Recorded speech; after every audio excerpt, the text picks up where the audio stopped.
Hoy, en Pido la Palabra, ¿son justos los presupuestos del Estado para 2013? ¿En qué se está gastando nuestro dinero? ¿Mantendrá Gallardón el tasazo tras la presión de jueces, abogados y fiscales? ¿Son suficientes las medidas del Gobierno contra los desahucios?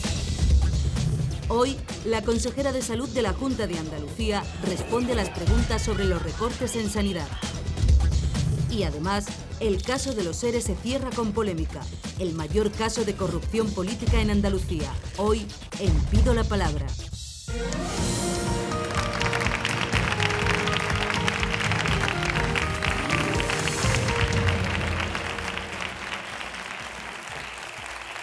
Buenas noches, querido público. Si hoy es jueves, si son las 10:35 de la noche y esto es Canal Sur Televisión, ustedes tienen la palabra. Hoy vamos a tratar los temas que responden a la petición de ustedes. Vamos a hablar de sanidad, de justicia, de corrupción política y de economía. Precisamente para hablar, vamos a empezar por ahí, por economía, y necesito la presencia ya de Santiago Carbó, experto en economía y catedrático de Economía y Finanzas. Adelante.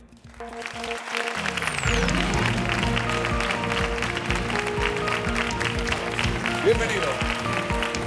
Santiago Carbó ha sido además asesor de la Reserva Federal de Chicago, que esto le va a acompañar ya toda la vida, y consultor del Banco Central Europeo. Con él vamos a hablar de los ajustes presupuestarios y también de los presupuestos para el 2013.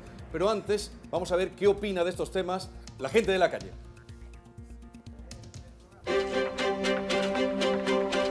Todo lo que sea hacer ajustes, reajustes y volver a la esencia del Estado de Derecho, a la prestación de servicios, pues la verdad es que es un pequeño periodo que hay que pasar. Los recortes económicos fatal, lo veo fatal.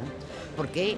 Porque es que las pequeñas empresas se la están cargando. Bueno, ya se la han cargado, como quien dice. Hay que hacerlo todo de forma equilibrada y sin el menor daño posible, pero que lo estamos sufriendo de lleno, o sea, todo. Yo creo que el capitalismo está muerto. Sinceramente, es lo que creo que falla ahí. No se puede sacar que unos pocos tengan tanto y que la inmensa mayoría se apañe con nada. Yo creo que es que nadie sabe lo que hay que hacer y están haciendo cosas, algunas cosas van a palos de ciego, a ver qué funciona y qué no funciona. El Partido Popular está sabiendo explicar que la herencia que ha recibido el gobierno anterior es bastante deficiente. Entonces yo creo que hay una serie de medidas que se están tomando que pueden gustar o no pueden gustar, pero hay que tomarlas. Se están cargando lo que se ha conseguido hace 30 años, más o menos, ¿no? Entonces se ha perdido muchísimo, vamos. Esas personas que van a hacer recorte ahora de Madrid, claro, pero por todo, porque ellos tienen su plato de comida, tienen su sobre, tienen su coche, y no le importa lo que pueda comer otras personas, que no hay mucha hambre en España. Es que esto es tan complejo. No sé si voy a decir una tontería, que tenemos lo que nos merecemos. Yo digo que se ponga en el lugar de la persona esa que tiene a lo mejor 600 euros. Cómo paga casa, cómo paga agua, cómo paga luz, comida, vestir. Las medidas de ajuste llevadas a cabo por el gobierno yo creo que están haciendo un poco excesivas y sobre todo con la gente más desfavorecida. Creo que deberían tener un poco más de consideración con esa gente. Yo creo que los recortes pueden estar bien hasta un punto. Pero a partir de ahí, lo único que puede mejorar el país solución es buscar empleo. Políticamente sí me decantaría por uno o por otro partido, que pienso que lo puede hacer mejor o peor. Yo pienso que el PP ahora mismo está muy preparado para hacer lo que está haciendo. No, lo de las medidas de ajuste del gobierno yo creo que está ahora fatal todo, porque solamente piensan en ellos, no piensan en la sociedad que está ahora, que está regulada las cosas. Las medidas del gobierno están bien, yo lo veo que lo está haciendo porque se lo pone la Unión Europea. Se debe recortar, pero yo creo que se debe recortar en otro tipo de cosas. En sanidad y en educación no se debe recortar, porque es el futuro de España. Hay que quitar pues tanto asesor, tantas instituciones que no sirven para nada, un Senado que yo pienso que no sirve para nada. Empezar a recortar por arriba y dejarnos un poquito más tranquilos a los de abajo. Esas son las opiniones de la calle, pero vamos a ver qué preguntas traen al plató aquí nuestro público, que no se corta un pelo a la hora de preguntar y decir lo que piensa. Y vamos a comenzar por Granada, pero un momento, señor Carbó, porque claro, el día de hoy es muy especial. Hoy ha venido el secretario de la OCDE a España, Ángel Gurría, y ha dicho, lo he oído y ustedes también, ha dicho, hay que subir impuestos, hay que subir el IVA y hay que rebajar las indemnizaciones para, textualmente dicho, para abrir el apetito de crear empleo. ¿Eso es posible? Pues es que no hay muchas más medidas que podamos hacer. Es decir, con 25% de paro, de desempleo, algo tenemos que hacer. Y son medidas drásticas que no nos gustan, pero es evidente que es la única forma de intentar generar empleo. Es decir, abrir el apetito a los empresarios españoles y extranjeros para poder generar empleo. A lo mejor nos comen. Bueno, hombre, si le abrimos mucho el apetito. Bueno, confiemos en los empresarios también, o en todos, confiemos. Granada. Carmina, adelante, empezamos contigo. Buenas noches, me llamo Carmina. Mi pregunta es la siguiente. ¿Usted piensa que con los presupuestos realizados por el Gobierno y las 43 leyes piensan aprobar, volveremos a crecer? Perdone. ¿Usted piensa que con los presupuestos realizados por el Gobierno y las 43 leyes que piensan aprobar, veremos crecer la economía, según afirma el señor Montoro? Es muy difícil que el año que viene, con estos presupuestos o en el entorno que estamos, España pueda crecer. La economía española en este momento está en un proceso de ajuste muy intenso porque habíamos vivido por encima de nuestras posibilidades, tenemos que volver hacia un camino que nosotros nos podamos permitir y, lógicamente, con unos presupuestos tan restrictivos va a ser muy difícil que crezcamos. No olvidemos que el consumo, es decir, lo que nosotros consumimos, lo que nosotros invertimos, los españoles, pues está bajo mínimos, estamos consumiendo y invirtiendo poco y nuestra única salida está fuera, prácticamente las exportaciones. Por tanto, si los presupuestos son restrictivos, el gasto público es restrictivo, va a ser muy difícil que los españoles nos animemos a consumir más o a invertir más. Por eso el año que viene es un año que seguro que no tendremos buenas noticias en el ámbito del crecimiento o del ámbito de salir de la recesión. Vale, muchas gracias. Vamos a Jaén. A ver, Mercedes, adelante. Buenas noches. Mi pregunta es bastante concisa.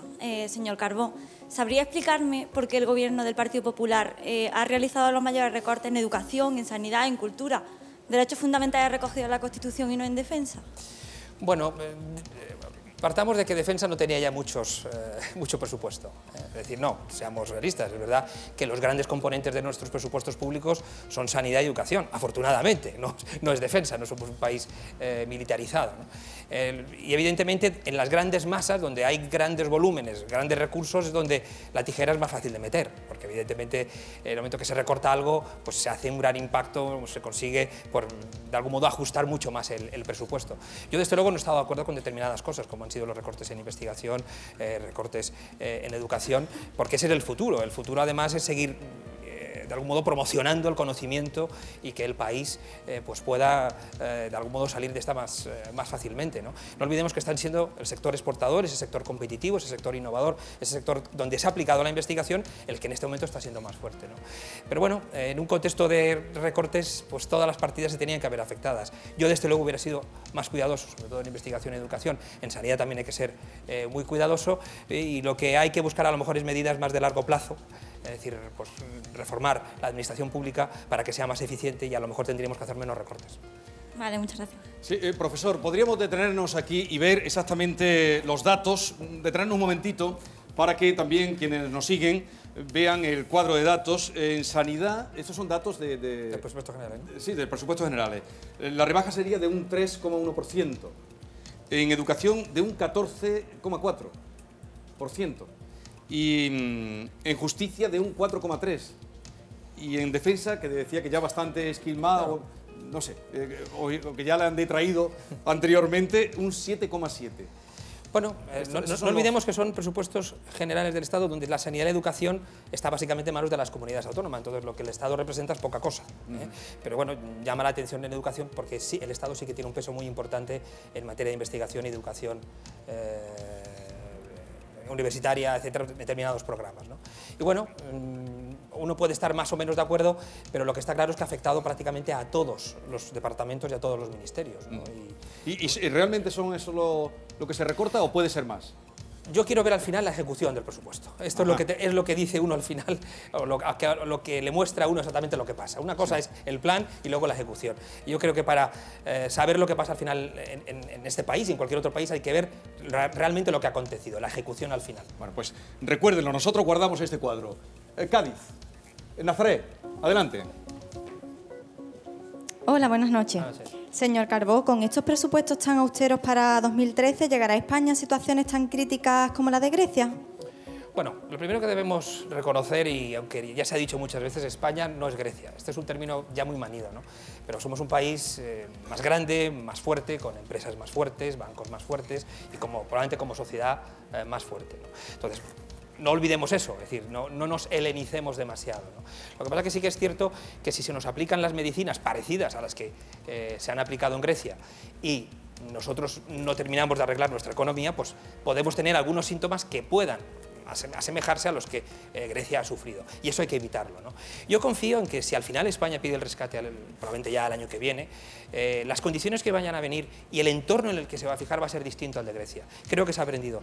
Veo que los socios europeos también están siendo estas últimas semanas más comprensivos con Grecia, porque estaba dándose cuenta que no conducía a nada, de algún modo, pues ser excesivamente duro con Grecia, donde empieza a haber incluso algunos signos de esperanza, ¿no? Curiosamente, en la población y en la sociedad no, pero sí en la economía.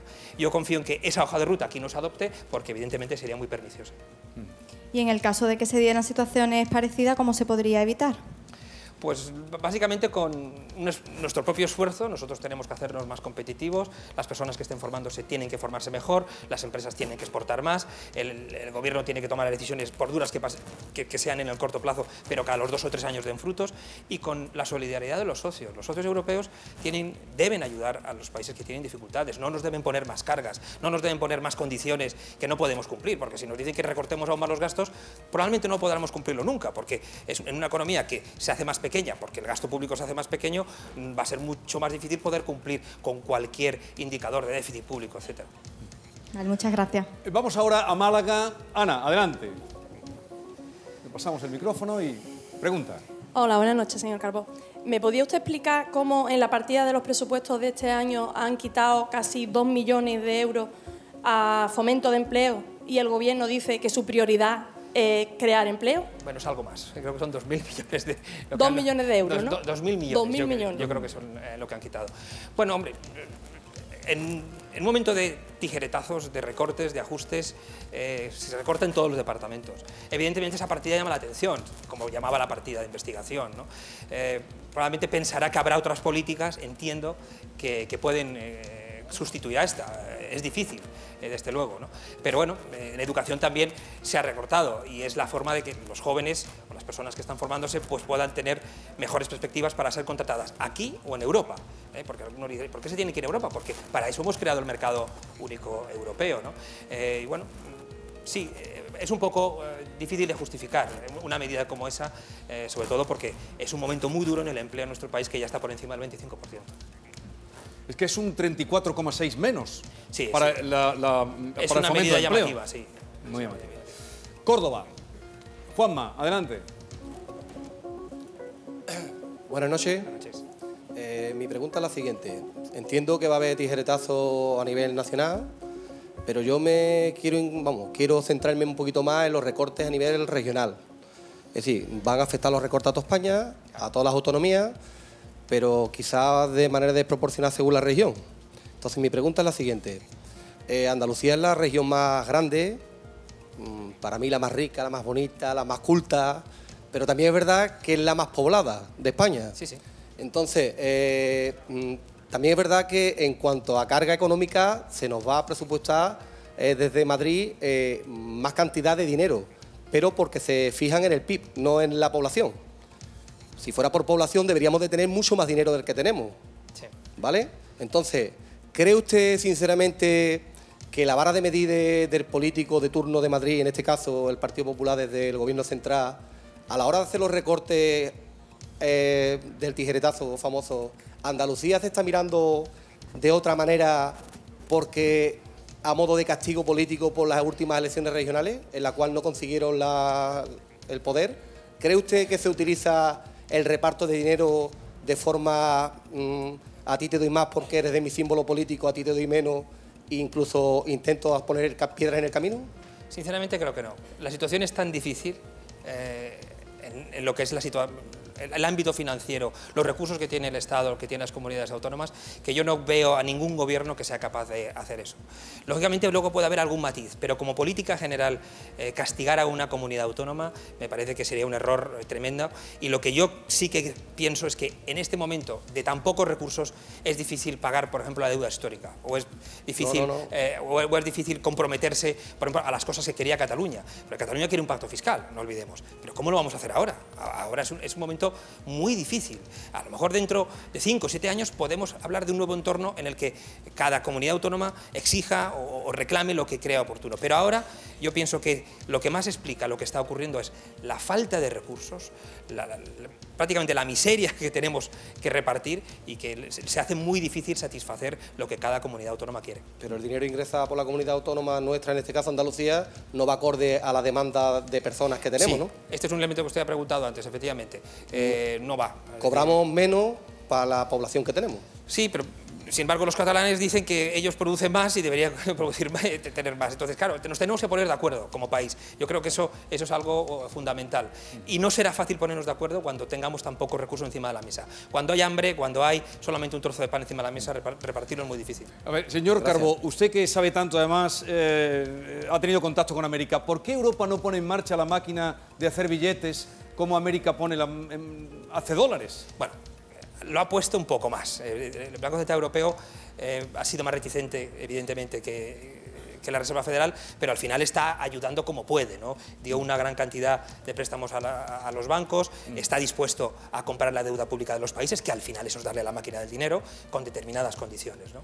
Pues no lo hace porque Alemania marca mucho la política del Banco Central Europeo, y los alemanes huyen de la inflación, huyen de que tengamos mucha cantidad de dinero, porque eso puede llevar a la inflación. Entonces, no es del todo cierto que no se dé a la máquina del dinero, pero se da con menos prisa que en Estados Unidos, porque Alemania marca mucho la agenda. El mando lo tiene Alemania. A ver, Sevilla, Cristina, adelante. Buenas noches. Buenas noches. ¿Cuánto aguantará el pueblo ante esta situación de desempleo, precariedad y recortes, teniendo en cuenta la que se avecina con el rescate? Y te digo pueblo refiriéndome a la gente, a la clase trabajadora, a esa que no ha vivido por encima de sus posibilidades y que está pagando una crisis que no ha provocado, que no es una crisis, que es una estafa. Adelante. Pues la verdad es que este país está demostrando que tiene una capacidad de resistencia social tremendo, porque todos esperábamos que este otoño iba a ser un otoño caliente, y está siendo un otoño pues bastante tranquilo, ¿no? Es evidente que tenemos la mejor red social del mundo, que es la familia y los amigos. Este país tiene una red social llamada Familia Amigos, que está haciendo que estas penurias se lleven mucho mejor. Parece una cosa como un prototipo decir esto, algo como muy manido, no, pero es cierto. Lo que pasa es que ya llevamos 5 años de crisis. La familia y los amigos ayudan hasta donde pueden, están empezándose también a flaquear los recursos ahí, ¿no? Entonces, por eso es muy importante que se tomen medidas que ayuden a reducir el desempleo, que es el elemento fundamental.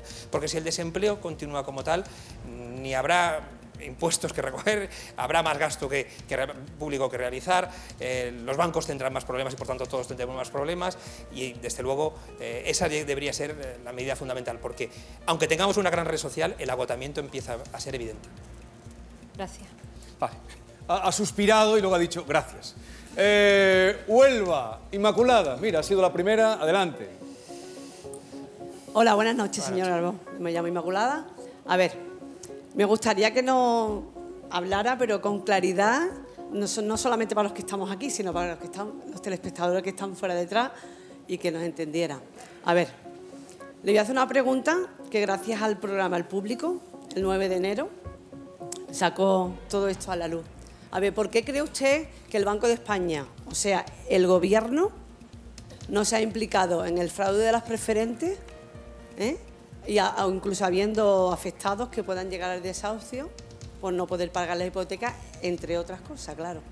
Son dos cosas distintas. El Gobierno es una cosa y el Banco de España forma parte de las autoridades, pero no es el Gobierno. Pero ¿vale? Sí, sí. Pues no se ha mojado. El tema de las preferentes es desde luego un tema incomodísimo para quien lo hable. Y desde luego todas aquellas personas o autoridades que estuvieron implicadas nunca van a sentirse cómodas hablando de este tema. Que estuvieron, ¿no? Que están. Bueno, están implicadas. Bueno, las preferentes se emitieron hace un tiempo, ¿no?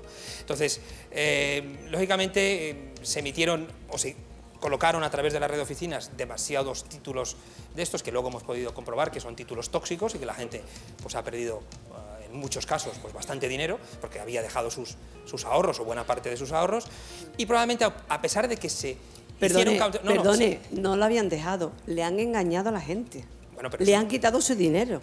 Sí, pero eso no se lo ha quitado ni el Banco de España ni la Comisión Nacional de Mercado de Valores. Pero es que es bueno que le entienda que la gente que está fuera, o sea, está detrás de todo esto, que no tienen su dinero, que se lo han quitado, se lo han arrancado. Bueno, vamos a ver. Se lo han arrancado.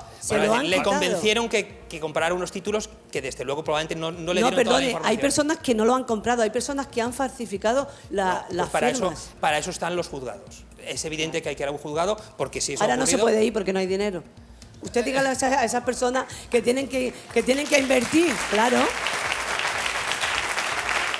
El que se ha quedado sin dinero, dígalo usted que ahora tiene que invertir 1.000 y pico de euros o 2.000 euros. Aún no tiene que invertir, tendrá que invertirlo, tendrá que gastarlo aparte dentro que de un su tiempo. dinero no se lo van a dar, porque ahora de entrada ya le han dicho que el 40%... Si hubo un fraude, vamos a ver, si hubo un fraude, evidentemente, y su dinero no fue canalizado, no fue llevado del depósito a las preferentes de un modo adecuado, el juez solo va a determinar. No olvidemos que ya en Galicia, en el caso de Nova Galicia, yo sí que porque yo no creo en la justicia. Bueno, yo sí.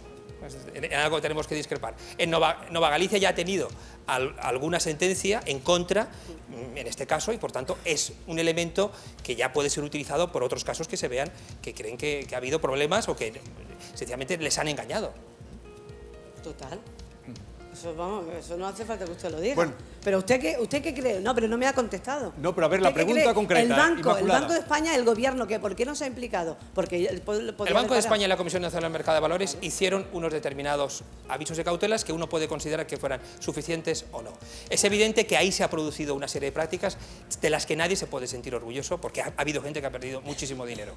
De ahí a que ellos puedan tomar actuaciones legales es difícil, porque ellos no estaban presentes. Probablemente ellos, para la siguiente crisis, desde luego tienen que tener una política más proactiva para que este tipo de productos no vuelva a ser comercializado, no vuelva a ser vendido a través de la... Pero que no se le va a devolver a la gente el dinero, eso es mentira.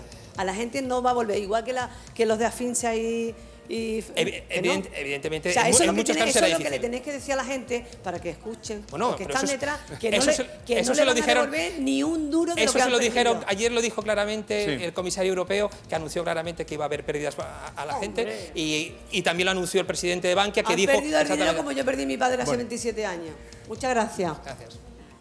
Gracias, Inmaculada. Bien, está calentito el debate hoy, el tema de preferentes salió ayer cuando se dijo ya abiertamente, sobre todo a Bankia y a los bancos intervenidos. Sí. Se le ha dicho, pero la gente, basta con que le hubieran dicho a cualquier persona que le dieron preferentes, creían que tenía, supongo yo, basta que le hubieran dicho, este dinero es a perpetuidad, como pone en el segundo, en la CNMV, esto es a perpetuidad y no deja un duro, nadie. Que no se explicaba bien eso cuando se ponía ese producto. En eso... Bueno, usted estaba adelante, es decir, en algunos casos habrá explicado bien, en algunos casos mal. Qué curioso que era un producto que daba el 8%. Hay personas que no han buscado el 8%. Todos tenemos que aprender de esto. Podemos poner la culpa a los banqueros, a los políticos, al Banco de España. Si nosotros no aprendemos de esta, es decir, de que tenemos que ir con 20 ojos para ir a un producto, a buscar un producto y no buscar solo la rentabilidad, sino también la letra pequeña, yo creo que de la crisis tenemos que aprender todos. Está calentito el debate y están también que echan chispa las redes sociales. Mar Barrera, adelante. Muy buenas noches. Efectivamente, las redes sociales, Internet está candente. Hay muchísimo debate abierto. Los usuarios de Twitter, de nuestro foro de la comunidad en Canal Sur, comparten con todo nuestro público del plató su incomprensión ante las reducciones que contemplan los presupuestos en materias como educación, sanidad, y también se echa mucho de menos una partida importante dedicada a I+D, que consideran fundamental para el crecimiento. De todas las preguntas hemos seleccionado 3 desde casa para que usted nos las responda. La primera, si España es aconfesional, ¿por qué no se toca el presupuesto a la Iglesia y sí, como estamos viendo y estamos hablando, a sanidad, a educación? Bueno, la Iglesia en buena parte también se sufraga ella misma, entiendo, ¿no? Es la religión más establecida o más arraigada en este país, y yo supongo pues, que cuesta mucho cambiar esas inercias, ¿no? Yo supongo que también tendrá sus recortes, es decir, porque, repito, se ha recortado en todos los departamentos y todas las partidas. No sé hasta qué punto es tan significativo el dinero que también se puede llevar la Iglesia o cualquier otra religión, ¿no? Pero yo creo que también está sujeta a recortes.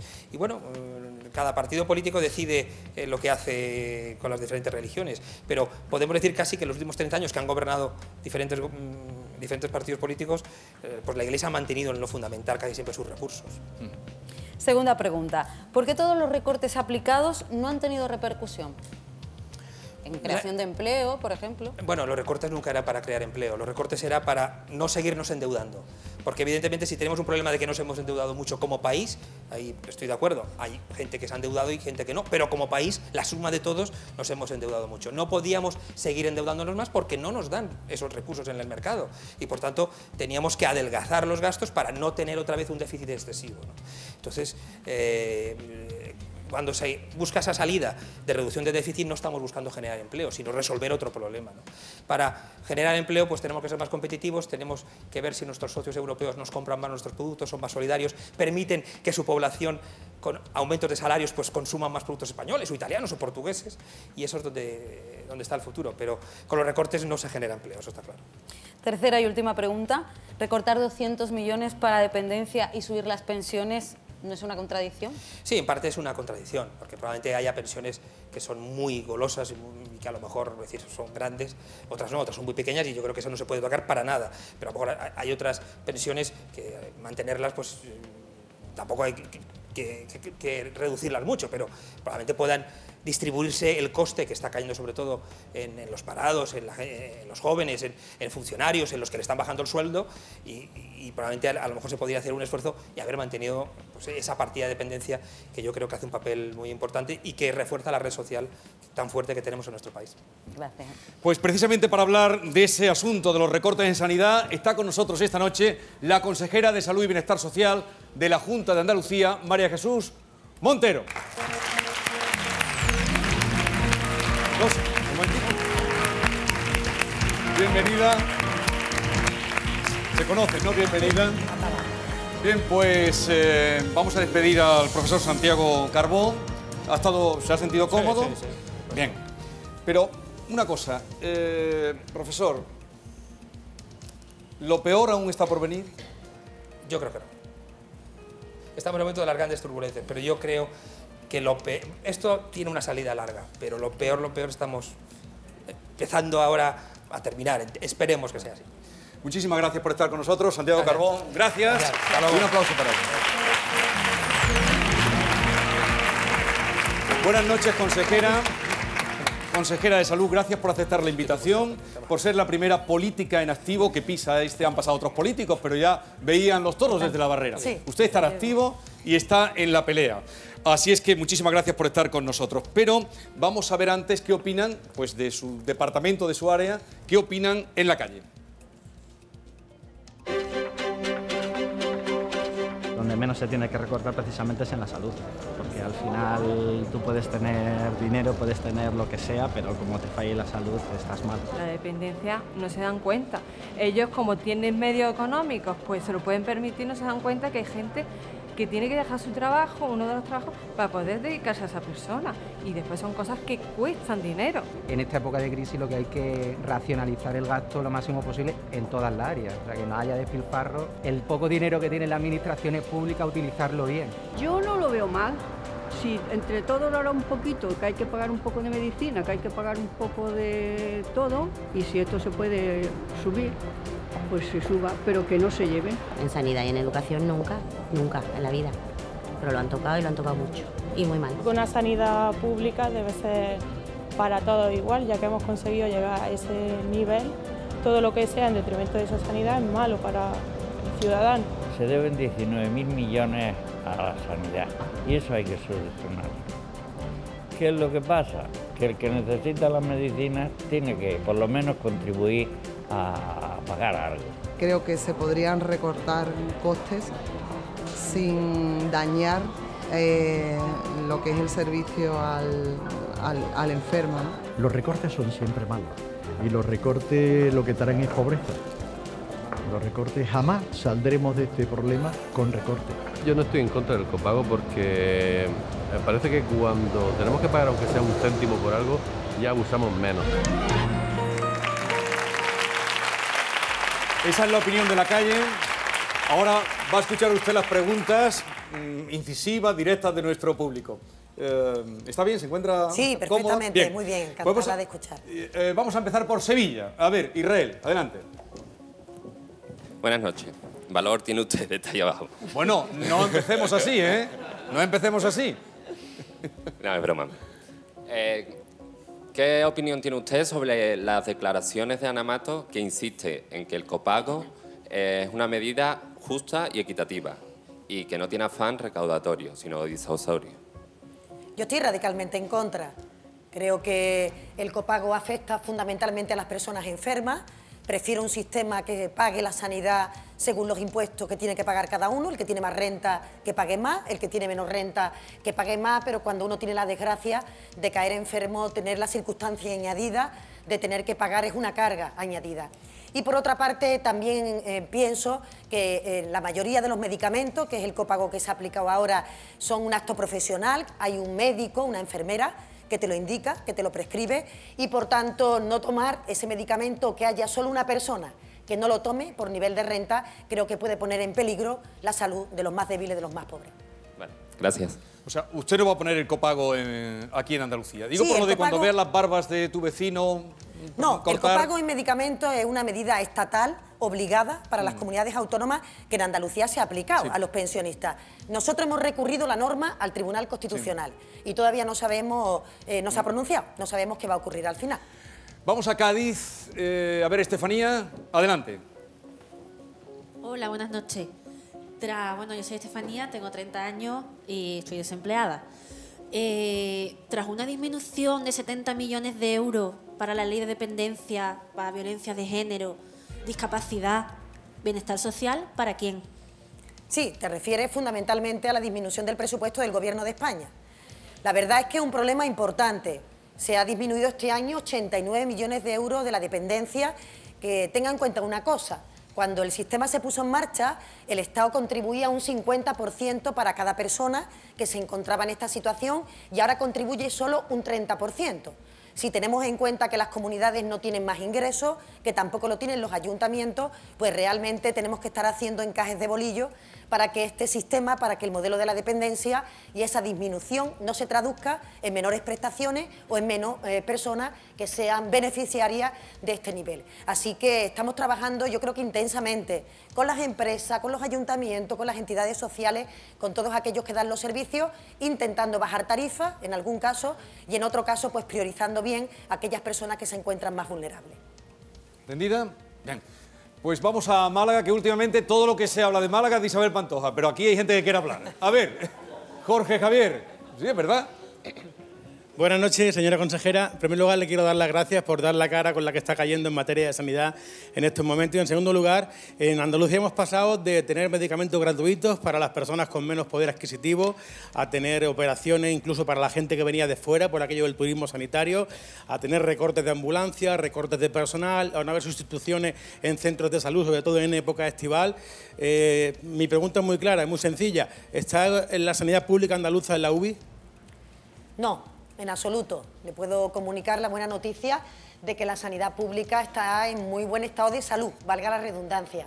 Es decir, en este momento el sistema sanitario, yo diría que el conjunto del estado del bienestar está aplicando ajustes, recortes, para intentar no repercutir en los ciudadanos ni un retroceso en materia de derechos conquistados. Dicho de otra manera, lo que estamos haciendo en Andalucía, que no es lo mismo que se hace en otras comunidades autónomas, es que estamos intentando que no haya disminución de servicios, incremento de las listas de espera o cierre de puntos de centros de salud.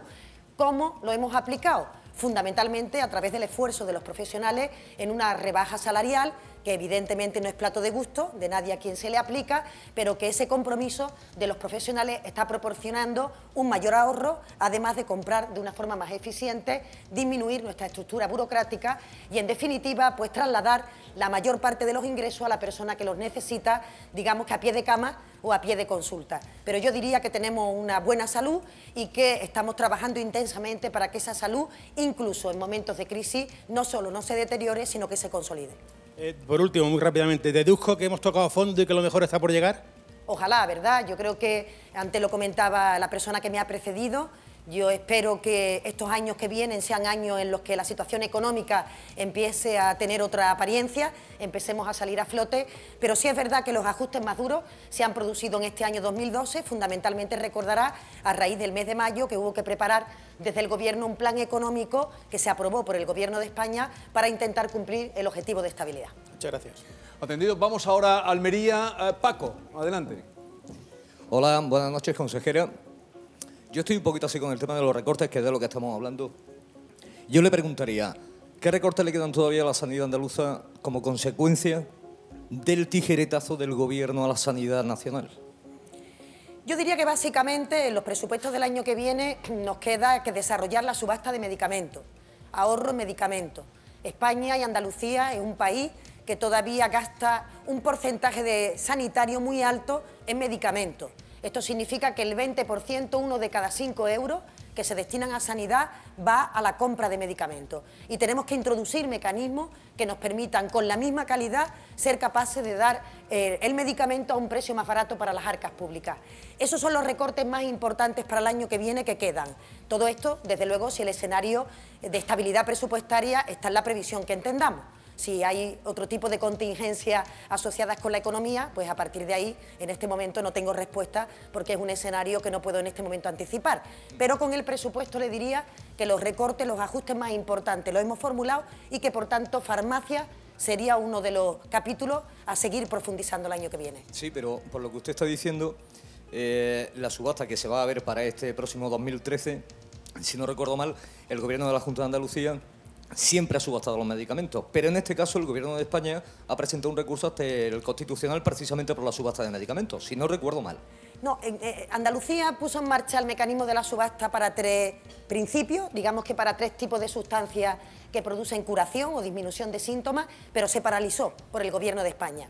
El ahorro estimado que tenemos en materia de subasta está en torno a los 200 millones de euros, que es una cantidad importante, que la necesitamos y que, por tanto, estoy deseando que el Tribunal Constitucional levante la suspensión cautelar, cuestión que se tiene que producir a lo largo del mes de enero. Espero que sea así. De acuerdo, muchas gracias, buenas noches. Consejera, ¿para cuándo tiene usted previsto poner el euro por receta?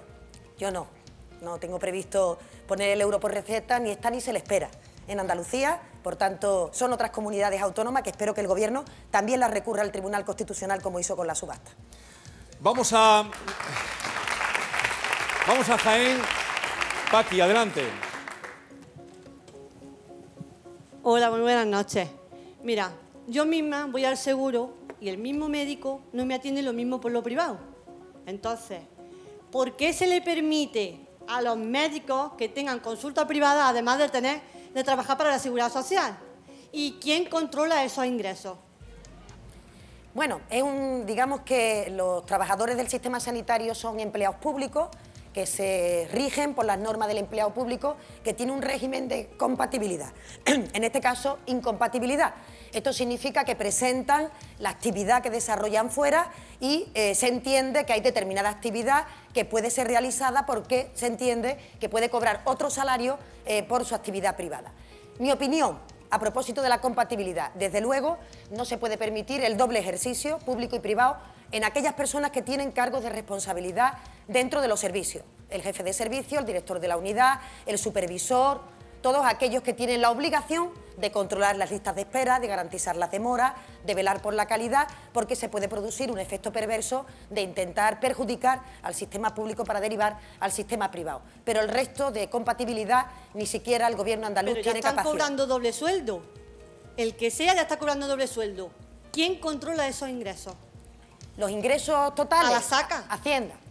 Los ingresos totales. Hacienda. Claro, los ingresos totales de una persona da igual, porque vía se reciban, ¿Por lo privado controla también? Hacienda. Sí, tiene obligación de declararlo, ¿eh? O sea, un médico privado tiene obligación de declararlo, y si hay un sistema de compatibilidad que hace, por ejemplo, que no se puedan concertar servicios en aquellos lugares en donde trabajan profesionales que están en el sector público, para evitar justamente este elemento que usted dice. Pero es una materia de debate que en el sistema sanitario siempre está vivo y que concretamente en Andalucía lo hemos obligado a aquellas personas que se tienen que presentar a jefes de servicios, supervisores o cualquier tipo de responsabilidad. Pues ahí vamos, que el que tiene, pues va por lo privado, y a la seguridad social o a lo público, pues ni mirarlo siquiera.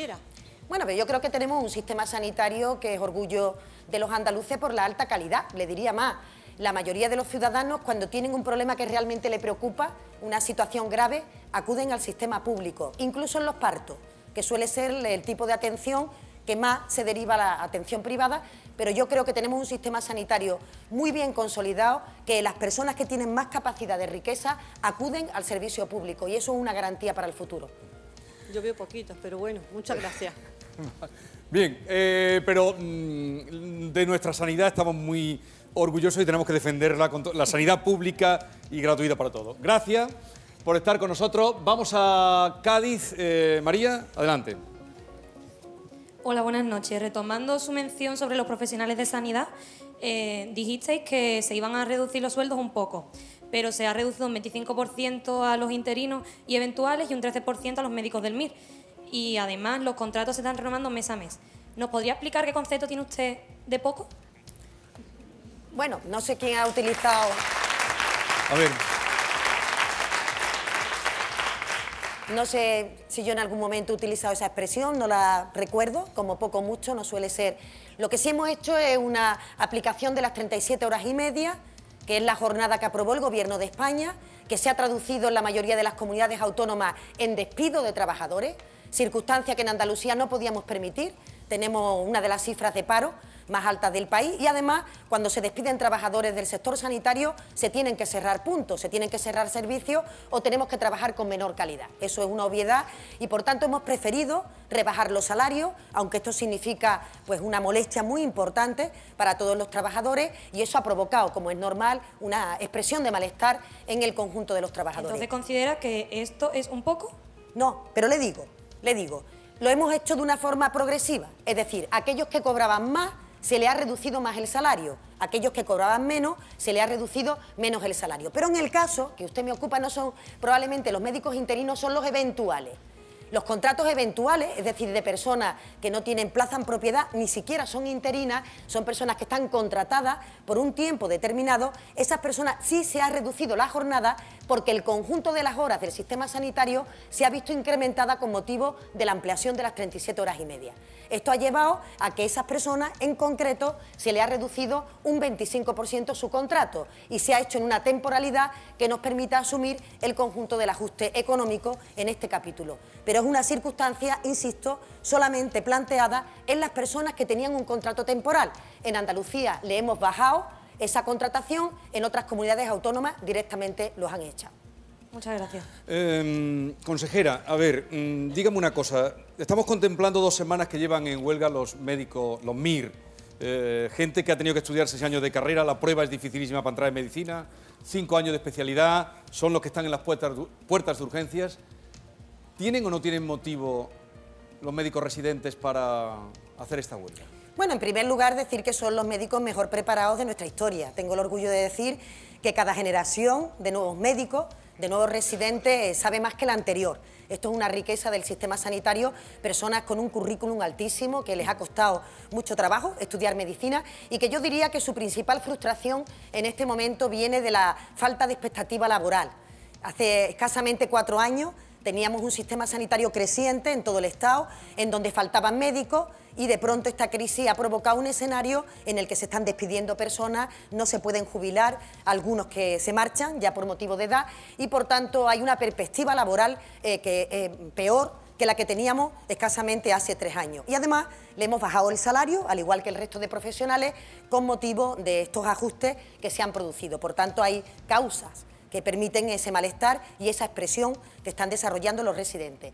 Pero sí me gustaría decir que creo que prontísimo, vamos a llegar a un acuerdo. Hay una voluntad decidida de diálogo por parte de la Administración y de intentar atender algunas de las peticiones que ellos plantean, todas aquellas en relación con la calidad y también algunas en relación con el aspecto económico que quieren mejorar. Vamos a Sevilla. A ver, Pilar, adelante. Adelante, Pilar. Buenas noches, señora consejera. ¿Tiene usted seguro médico privado? No. Bueno, un momentito. Bueno, ahora repetiremos la pregunta a la vuelta de la publicidad, donde seguiremos hablando con la consejera de Salud, que está con nosotros. Ahora puede tomar un poquito de agua incluso. Hablaremos después de la corrupción política con el presidente de la Comisión de Investigación de los ERES y también con el magistrado del Tribunal Supremo, José Antonio Martín Pallín. Volvemos enseguida. Me he adelantado. Bueno, ¿Mantendrá Gallardón el tasazo tras la presión de jueces, abogados y fiscales? ¿Son suficientes las medidas del Gobierno contra los desahucios? Y además, el caso de los ERE se cierra con polémica. El mayor caso de corrupción política en Andalucía. Hoy, en Pido la Palabra.